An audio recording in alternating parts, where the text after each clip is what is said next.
1.52 લાખના પ્રતિબંધિત વિદેશી દારૂના જથ્થાના કેસમાં સંડોવાયેલ 9 આરોપીઓની ધરપકડ કરતી એલસીબી પૂર્વ કચ્છ ગાંધીધામ તારીખ 13/6/2026ના રોજ દુધઈ પોલીસ સ્ટેશન વિસ્તારમાંથી એલસીબી દ્વારા પ્રોહિબિશનનો 79,52,400નો કેસ શોધી કાઢી દુધઈ પોલીસ સ્ટેશનમાં પ્રોહિબિશન એક્ટ મુજબનો ગુનો દાખલ કરાવેલ હતો,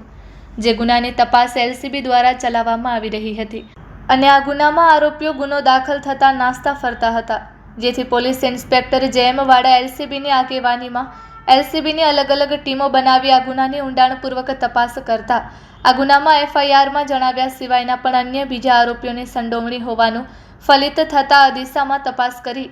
આરોપીઓને આઈડેન્ટિફાઈ કરી ગુનો કર્યા બાદ નાસ્તા ફરતા આરોપીઓની જિલ્લાના અલગ અલગ વિસ્તારોમાં તપાસ કરી કુલ 9 આરોપીઓ જગમાલ રામજીભાઈ ભરવાડ, મંગલસિંહ ઉર્ફે સરદાર પ્રતાપસિંહ હકવંશી, મહેશ ઉર્ફે પરેશ ધનાભાઈ મરંડ તેમજ સોનુ બબનસિંહ ભારદ્વાજ, સુનિલ ઈશ્વર રવિદાસ, રામ સુહાગ રામ આધાર રાય, વિકાસ રામ આધાર રાય, દિલીપ કુમાર ઉર્ફે બાંડિયા રાજારામા મહંતો અને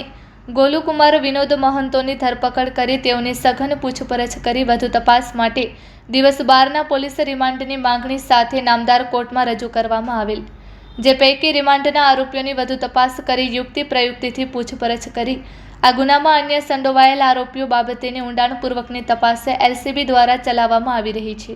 આ કામગીરી લોકલ ક્રાઇમ બ્રાન્ચના police inspector JM Vada, police sub inspector DG Patel તથા